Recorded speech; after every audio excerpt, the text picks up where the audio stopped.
Hello and welcome to Today in History. My name is Sotonye Afiesi. If you're here for the first time, thanks for dropping by. If you're returning visitors, thanks again. Thanks for your support. For those of you who subscribe to my channel, thank you as well. I appreciate your subscription. If you haven't subscribed, click the notification bell so that you receive updates on my video uploads. Okay, let's get cracking. So, it's the 26th of October. As you might have noticed, I'm going to take you back through time by rolling back the blind to the year 1825. So, this was just 195 years ago. My maths is correct. Yeah, 195 years ago, 1825, Erie Canal was opened after 8 years of construction. It connects the Great Lakes with New York City via the Hudson River at Albany. Its success propelled New York City into a major commercial center and encouraged canal construction throughout the United States. So that's a map of the canal which was opened on this day in 1825 after 8 years of construction. I'm going to show you some more pictures, old pictures of Lake Erie. And yeah, lovely painting. Looks like the English countryside.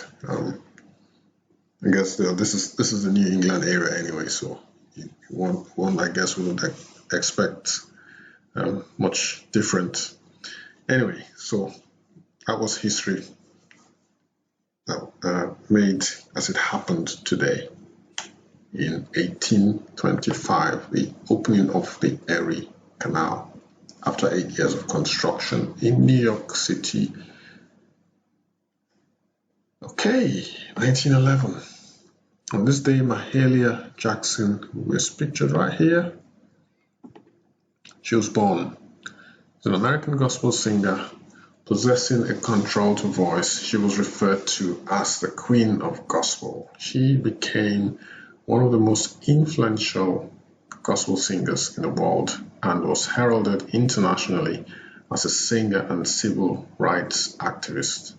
She was described by entertainer Harry Belafonte as the single most powerful black woman in the United States. She recorded about 30 albums, mostly for Columbia Records, during her career, and her 45 RPM records included a dozen golds, which were million sellers. She died in 1972. So I'm going to show you some more pictures of Mahalia Jackson. She's actually on a postage stamp as well, believe it or not. So, Mahalia, on a US postage stamp, and that's her singing her heart out. So, Mahalia Jackson, who was born on this day in 1911 and died in 1972, the Queen of Gospel. Right, let's move on to the year 1916. His name is François Maurice Adrien Marie Mitterrand, former president of France. He was a statesman who served as president from 1981 to 1995, the longest time in office in the history of France. As first secretary of the Socialist Party, he was the first left-wing politician to assume the presidency under the Fifth Republic. François Mitterrand, President François, I think it's François Mitterrand, died on the 8th of January 1996. I was a bit curious as to why he was in office for 15 years. Yep, 14 years, 1981 to 1995. Some sources say 1996, I guess. 8th of January 1996 was then when he died. Okay, so he left office in 1995, so he was in office for 14 years. In the UK, the first term is 4 years, second term I think is 3 years. Prime Minister, correct me if I'm wrong. France, perhaps, I don't know. He was there for 3 terms, if each term was 4 years, so 3.5 terms essentially was how long he was president for. So I don't know what the system there is, system in France, how many years a president is meant to be in office for during his first term and second term and so on and so forth. Well, yeah, guys, drop me a comment in the comment section if you know why François Mitterrand was in power for so long. It's unusual for a European leader in these times, in the 20th century. Other places around the world, it's normal. Anyway, let's move on now to the year 1919. So on this day, Mohammad Reza Shah Pahlavi, the last Shah of Iran, was born. He was Shah from 16 September 1941 until his overthrow in the Iranian Revolution on the 11th of February 1979. Mohammad Reza Shah took the title Shahanshah, which means King of Kings, on the 26th of October 1967. So this is the day he became Shah in 1967. I beg your pardon. So he wasn't born on the 26th of October 1919. He became Shah on the 26th of October 1967. He was the second and last monarch of the House of Pahlavi. So that is Mohammad Reza Shah Pahlavi, who was made Shahanshah, or King of Kings, on the 26th of October 1967. He was deposed in a revolution on the 11th of February 1979. See,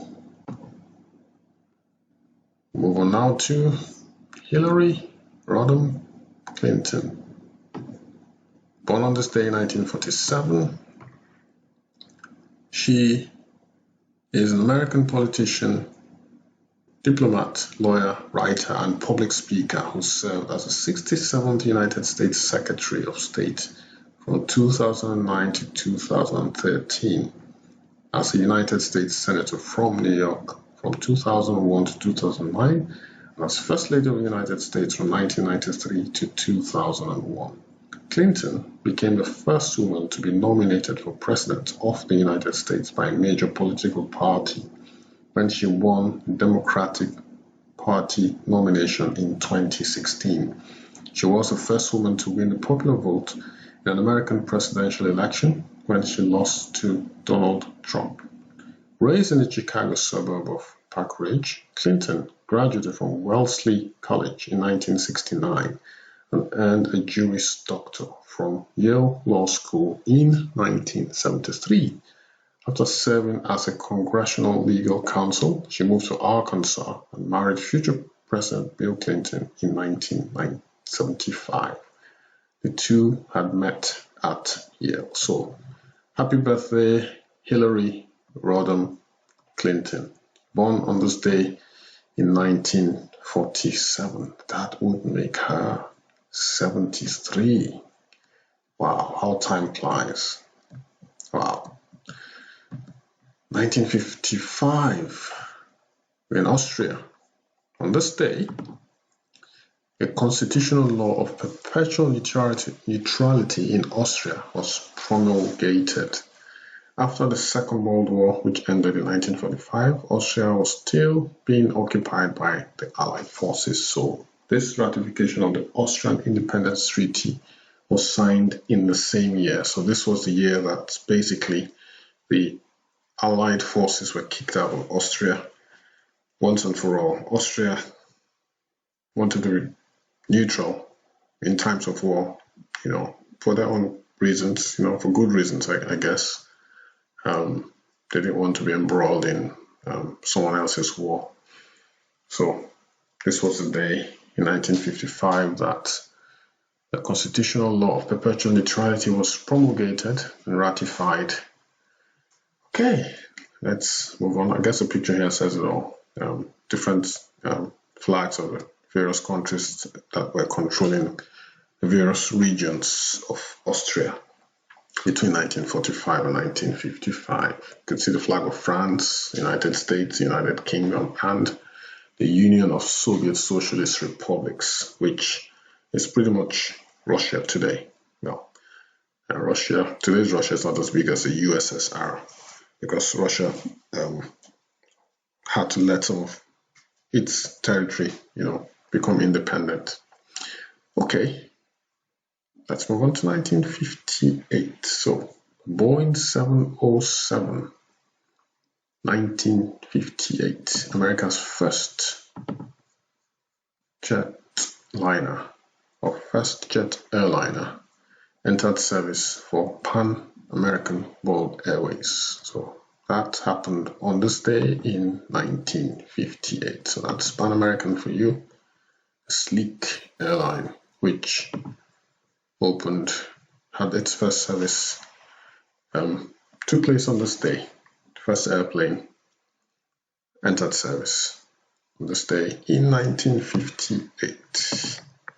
1967, 9 years later, Keith Urban was born.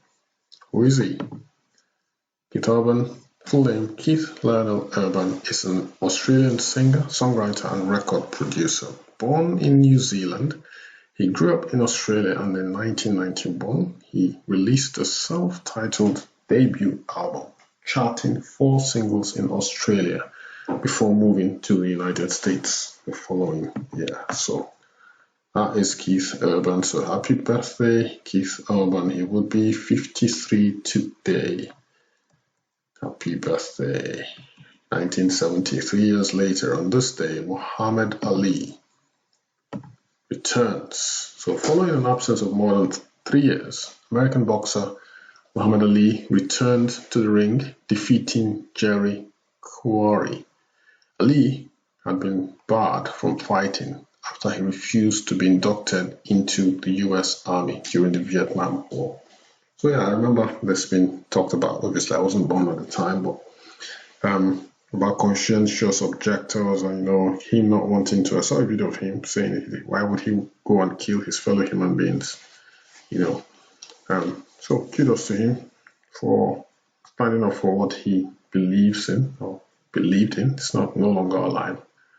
But this was the day in 1970 that he had his first fight after more than 3 years of absence, and he returned with a bang, pat on the pun, by defeating Jerry Quarry. 3 years later, Seth MacFarlane was born. If the name sounds familiar, yes, that's him there.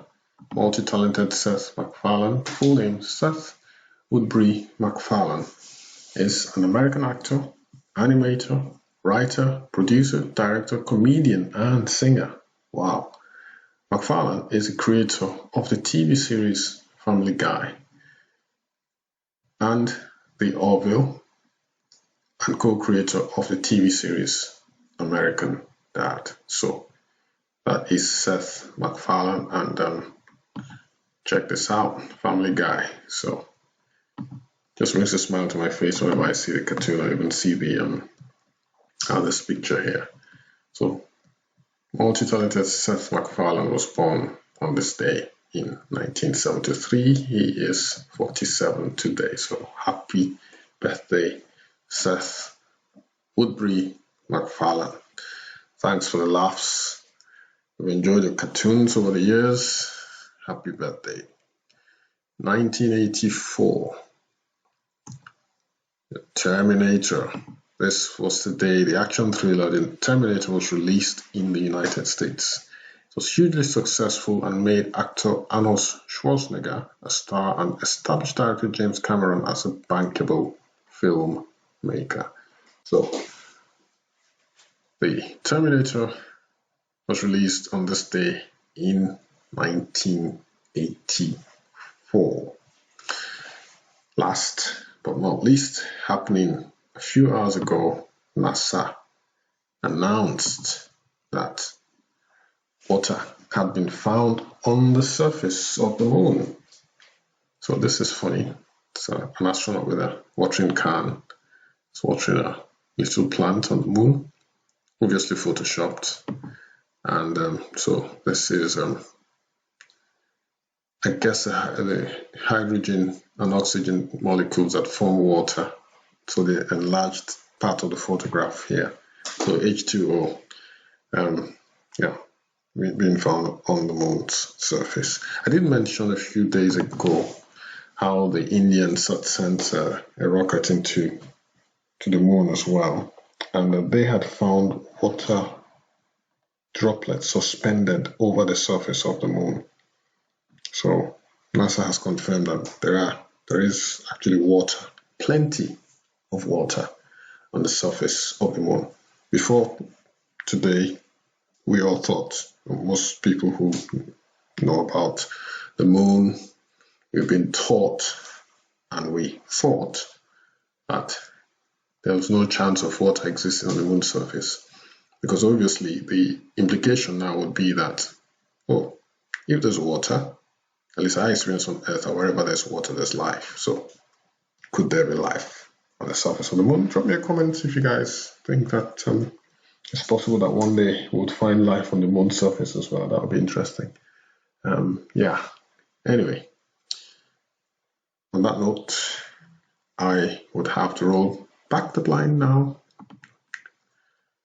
to today in history for the 26th of October. Thanks for dropping by, guys. Thanks for your support. Click on the like button, click on the notification bell so that you receive updates of my video uploads. That would really, really help the algorithm. My name once again is Sotonye Afiesimama. I shall see you tomorrow for another edition of Today in History. Stay safe, guys. Have a nice day. Bye-bye.